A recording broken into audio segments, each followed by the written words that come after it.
Good morning प्यारे बच्चों, स्वागत है आपका एक बार फिर से लक्ष्य एकेडमी में। प्यारे बच्चों, कल हमने जो है कक्षा 8 से फर्स्ट चैप्टर जो है शुरू किया था। ज्योग्राफी का ये अपना फर्स्ट चैप्टर था जिसका नाम है संसाधन। इस चैप्टर में कल हमने डिस्कस किया था, कल पढ़ा था संसाधन क्या होते हैं, संसाधन के प्रकार। बच्चों, कल मैंने बताया था कि आपने सिर्फ वीडियो को पूरा देखना है, बिल्कुल एक कहानी की तरह से मैंने चैप्टर पूरा किया और होप कि आपको ने जो है अच्छी तरह से देखा होगा, समझा होगा। कुछ बच्चों के कमेंट आए थे, ठीक है सर बहुत अच्छी तरीके से आपने जो है हमें पढ़ाया। उसके बावजूद हमने जो है हमारा जो एक पार्ट बचता था मानव निर्मित। देखिए यहाँ पे हम देखेंगे संसाधन के प्रकार जो है 2 प्रकार मैंने बताए थे। प्राकृतिक संसाधन क्या है ये हम कल वाले वीडियो में पढ़ चुके हैं। यदि कुछ बच्चों ने ये वीडियो नहीं देखी तो आप जो है डिस्क्रिप्शन में जाके जो है हमारी कल वाली वीडियो देख सकते हैं, उसका लिंक जो है आपको डिस्क्रिप्शन में मिल जाएगा। तो आज हम यहाँ पे डिस्कस करेंगे मानव निर्मित संसाधन क्या होते हैं। मैंने कल बताया था कि जो मानव है वो खुद एक संसाधन है। जो बच्चे नए हैं जिनको संसाधन के बारे में नहीं पता, एक बार बता दूं कि संसाधन क्या है। प्रकृति द्वारा दी गई बहुमूल्य वस्तुएं जो हमारी ज़रूरतों को पूरा कर सकती है, जिनसे मानव की संतुष्टि होती है, वो संसाधन कहलाते हैं। संसाधन 2 प्रकार के होते हैं, प्राकृतिक और मानव निर्मित। प्राकृतिक संसाधन कल हमने डिस्कस कर लिए थे, कल पढ़ लिए थे। आज हम जो है मानव निर्मित संसाधन पढ़ेंगे। देखिए मानव निर्मित संसाधन की यदि हम बात करें तो मानव स्वयं में क्या है। सबसे पहले तो मानव ही स्वयं में क्या आएगा, एक संसाधन आएगा। जितनी भी प्रकृति द्वारा हमें वस्तुएं दी गई हैं, जितने संसाधन दिए गए हैं, उन सभी का हम यूज कौन कर रहा है, उन सभी का यूज मानव कर रहा है। मानव ही उन सब का प्रयोग कर रहा है। यदि मानव ही नहीं होगा तो प्रकृति द्वारा दिए गए संसाधन हमारे लिए किसी काम के नहीं है। इसलिए हम कह सकते हैं कि मानव जो है सबसे बड़ा संसाधन है जो स्वयं अपने आप में यूज करता है। एग्जाम्पल के तौर पे देखें, इसमें यदि मान लीजिए मैं आपको पढ़ा रहा हूँ, ठीक है, आप पढ़ रहे हो, तो आप मुझे जो है एज ए रिसोर्स यूज कर रहे हो, एक संसाधन की तरह मैं आपको जो है सर्विस प्रोवाइड करवा रहा हूँ। ठीक उसी प्रकार से जैसे मान लीजिए एक टीचर होता है, उसी प्रकार से जो डॉक्टर है, तो ये सभी क्या है, ये सभी हमें जो है एज ए रिसोर्स, एक संसाधन के रूप में सर्विस प्रोवाइड करवाते हैं, हमें सेवाएं देते हैं। उसके बाद यदि बात करते हैं मानव निर्मित संसाधन क्या है। मानव निर्मित, मानव के द्वारा बनाए गए जो संसाधन हैं, प्राकृतिक वस्तुओं की सहायता से जो संसाधन बनाए जाते हैं, जो वस्तुएं बनाई जाती हैं, उनको मानव निर्मित संसाधन कहेंगे। मानव निर्मित संसाधन में जैसे कल भी मैंने एग्जाम्पल आपके सामने लिखे थे, जैसे सड़कें हैं, ठीक है। अब सड़कें क्या है, मानव के द्वारा बनाई गई होती है। उसमें जो है मानव क्या करता है, प्रकृति से जो है कुछ उपयोगी सामान लेता है। जैसे सड़क बनाने के लिए हमें क्या क्या चाहिए, हमें जो है कंक्रीट चाहिए, पत्थर चाहिए, ठीक है, उसके बाद तारकोल चाहिए। ये सभी चीज़ें हैं जिनसे हम सड़कें बना लेते हैं, तो ये मानव निर्मित हुई। उसके बाद यदि बात करें रेलवे की, तो रेलवे भी क्या है, मानव के द्वारा बनाई गई वस्तुएं हैं, तो ये भी जो है मानव निर्मित संसाधन हुआ। तो मानव के द्वारा जो भी वस्तुएं बनाई जाती हैं, जिनका मानव अपने लिए यूज करता है, प्रयोग करता है, वो मानव निर्मित संसाधन कहलाते हैं। तो बच्चों, ये तो ही मानव निर्मित से संबंधित बात। अब बात करते हैं कि जब मान लीजिए इंसान ने संसाधनों का लगातार प्रयोग करना शुरू कर दिया और धीरे धीरे रियलाइज होने लगा, उन्हें पता चलने लगा कि जो संसाधन हैं वो प्रकृति में निश्चित मात्रा में है। उसमें लगने लगा कि एक समय ऐसा आएगा जब संसाधन जो है समाप्ति की ओर जाने लगेंगे। तो उस दौरान जो आने वाली पीढ़ियां हैं वो किस प्रकार से अपने आप को सर्वाइव कर पाएगी। तो यहाँ से बहुत बड़ी समस्या खड़ी हो गई और जिसका एक नया जो कंसेप्ट निकल के आया वो निकला कि संसाधन को संरक्षित करना। संसाधनों का संरक्षण जरूरी है। अगला जो हमारा जो टॉपिक आएगा वो आएगा संसाधन को संरक्षित करना, संसाधन संरक्षण। इसको हम देखेंगे संसाधन संरक्षण। संरक्षण का मतलब होता है बचाव, क्योंकि संसाधन को संरक्षित करना जरूरी है। यदि मान लीजिए संसाधन का संरक्षण नहीं किया गया तो आने वाली पीढ़ियां जो है अपनी सुख सुविधाओं से जो है वंचित रह जाएगी। अब संसाधनों का संरक्षण क्यों जरूरी है, देखिए आप इसको इस चीज़ से समझिए। जब संसाधनों का प्रयोग होना शुरू हुआ तो कुछ लालची प्रवृत्ति के लोगों ने जो है संसाधनों का बहुत ज़्यादा उपयोग किया। उसके दौरान उस वजह से क्या हुआ, जो गरीब व्यक्ति था वो जो है संसाधनों से वंचित रह गया, और जो अमीर लोग थे उनके पास जो है बहुत ज़्यादा मात्रा में जो है संसाधन आने लगे। ठीक है, तो अमीर गरीब के बीच में जो बहुत सारा फैसला हो गया, जो बहुत ज़्यादा एक तरह से विरोधाभास हो गया, और संसाधनों का प्रयोग सिर्फ और सिर्फ इन लोगों तक सीमित रहने लगा। दूसरी बात क्या थी कि जब संसाधनों का ज़्यादा मात्रा में प्रयोग किया जाने लगा तो ये लगने लगा कि लंबे समय तक जो संसाधन नहीं चल पाएंगे। तीसरा पॉइंट क्या था, तीसरा पॉइंट जो निकल के आया वो होने लगा एक तो पर्यावरण प्रदूषण, पर्यावरण प्रदूषण ये समस्या सामने खड़ी हो गई। उसके बाद ग्लोबल वार्मिंग जिसको हम बोलते हैं, ठीक है, यानी कि वातावरण का जो है तापमान जो है बढ़ने लगा। ठीक है, वातावरण तापमान में बढ़ोतरी।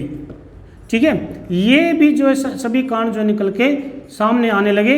ये सभी किसके कारण हुए, संसाधनों का बहुत ज़्यादा मात्रा में प्रयोग करने से। तो इसके बाद क्या हुआ, एक नई जो टर्मोलॉजी निकल के आई, एक नया जो धारणा निकल के आई, वो आई संसाधनों का सतत पोषणीय विकास। सतत पोषणीय विकास, सतत पोषणीय विकास, ये जो है नई धारणा जो है निकल के आई, पोषणीय विकास। अब संसाधनों का विकास हमने पढ़ा। संसाधनों के विकास से अभिप्राय है कि संसाधनों को अच्छी तरह से संशोधित करके उनका यूज करना, प्रयोग करना। जब संसाधनों का विकास जो ज़्यादा हो गया तो उससे जो है कुछ प्रॉब्लम क्रिएट हो गई। जैसे मान लीजिए कुछ लोगों के द्वारा संसाधनों का ज़्यादा प्रयोग करना, या मान लीजिए आप जैसे जैसे संसाधनों का विकास हुआ पर्यावरण प्रदूषण होना शुरू हो गया, ग्लोबल वार्मिंग हो गई, ठीक है, और भूमि का निम्नीकरण हो गया। ये कुछ समस्याएं आई। उसके बाद इन समस्याओं से निपटने के लिए एक नई विचारधारा निकल के आई, एक नई जो टर्मोलॉजी आई जिसको सतत पोषणीय विकास कहते हैं। सतत पोषणीय विकास का मतलब है कि संसाधनों का सही तरीके से प्रयोग करना और बगैर प्रकृति को नुकसान पहुंचाए और आने वाली पीढ़ी का ध्यान रखकर संसाधनों का प्रयोग करना ही सतत पोषणीय विकास कहलाता है। इसको इंग्लिश में सस्टेनेबल डेवलपमेंट कहा जाता है। आप हिंदी में समझ सकते हो, सतत पोषणीय विकास संसाधनों का इस तरह से प्रयोग करना कि न तो प्रकृति को नुकसान हो और जो आने वाली जो हमारी पीढ़ियां हैं, यानी कि जो आने वाली जो जनरेशन है, उनके लिए भी संसाधनों का उचित तरीके से देखभाल रखना, यानी कि उनके भविष्य को देखते हुए संसाधनों का प्रयोग करना ही सतत पोषणीय विकास कहलाता है। तो इसके लिए क्या क्या चीज़ें डिसाइड की गई। संसाधनों का संरक्षण जरूरी हो गया, संसाधन संरक्षण जरूरी हुआ, और इसमें जो है सबसे पहले क्या था, संसाधनों को पहचानना। संसाधनों को पहचानना जरूरी था कि किस क्षेत्र में जो है किस प्रकार के संसाधन जो है मिलते हैं, उन्हीं संसाधनों को जो है संरक्षित किया गया। संसाधनों को पहचाना, इसमें जो हम जो है नवीकरणीय और अनवीकरणीय संसाधनों की पहचान की गई। नवीकरणीय और अनवीकरणीय संसाधनों की पहचान यहाँ पे की गई और उनको जो है संरक्षित कर दिया गया कि निश्चित मात्रा में जो है संसाधनों का प्रयोग किया जाए। और इससे जो है फिर शुरू हुई रिसाइकिल की प्रक्रिया, पुनर्प्रयोग, यानी कि संसाधनों का जो है पुनर्प्रयोग किया जाने लगा, रिसाइकिल किया जाने लगा। जैसे मान लीजिए कुछ संसाधन हैं जिनको जो है दोबारा से यूज किया जा सकता था। जैसे मान लीजिए कागज़ की बात करें, ठीक है, अब कागज़ से क्या था, कागज़ को जो है दोबारा से यूज किया जाने लगा। जो हमारी बुक्स होती थी, पुरानी बुक्स होती थी बच्चों की, वो क्या पहले क्या करते थे, वो उनको जो है डिस्ट्रॉय कर देते थे, जला देते थे। लेकिन जो है ये डिसाइड किया गया कि इस कागज़ को जो है रिसाइकिल किया जाएगा, पुनर्प्रयोग जो है किया जाएगा, रीयूज उसको किया जाएगा। तो इस प्रकार जो है ये संसाधनों का संरक्षण होना शुरू हो गया। दूसरी बात करें, यदि मान लीजिए प्लास्टिक है, प्लास्टिक को भी जो है रिसाइकिल यूज किया जाने लगा, ठीक है। तो यहाँ पर भी जो है प्लास्टिक को भी दोबारा से रीयूज करने के लिए जो प्रोसेस अपनाए जाने लगे।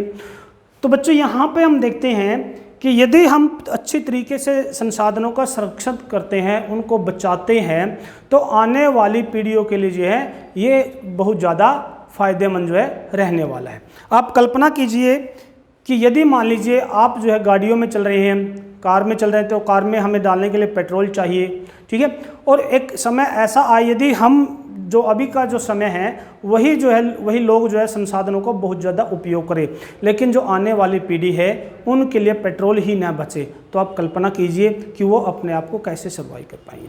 उसी तरह से बिजली है, आज बिजली जो है हमारी सब ज़रूरतों को पूरा करती है। क्या ऐसा हो सकता है कि जो पूरी तरह से जैसे मान लीजिए कोयला जो है ख़त्म हो जाए और फिर बिजली ही ना बन पाए, तो आने वाली पीढ़ी जो है किस प्रकार से अपने आप को सर्वाइव कर पाएगी। तो इसलिए संसाधनों का संरक्षण जरूरी है।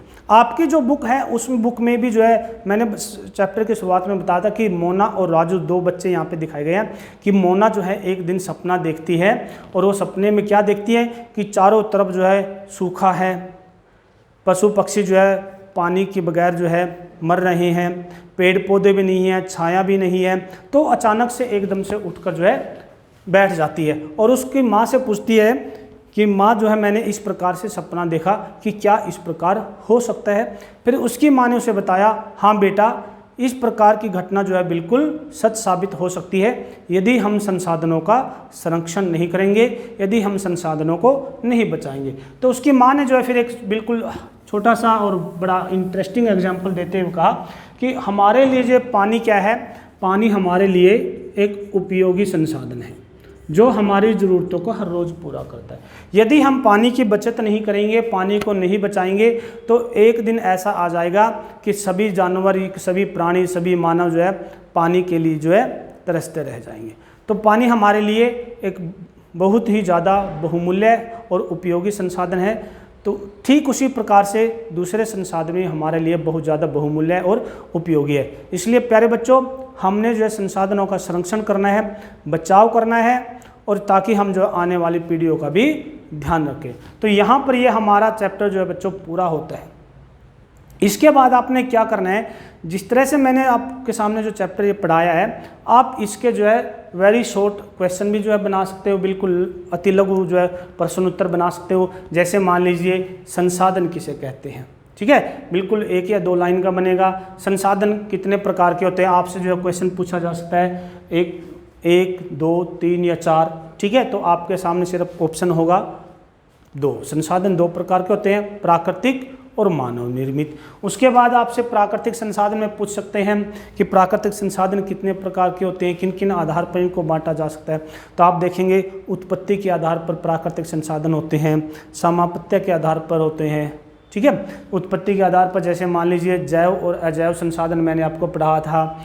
जैव संसाधन कौन से होते हैं, आपसे पूछा जा सकता है कि बताइए कोयला किस प्रकार का संसाधन है, जैव या अजैव। आप कमेंट में ज़रूर लिखें कि आपका आंसर जो है कमेंट में मुझे मिल जाना चाहिए कि जैव संसाधन जो है किस प्रकार का संसाधन है, ठीक है।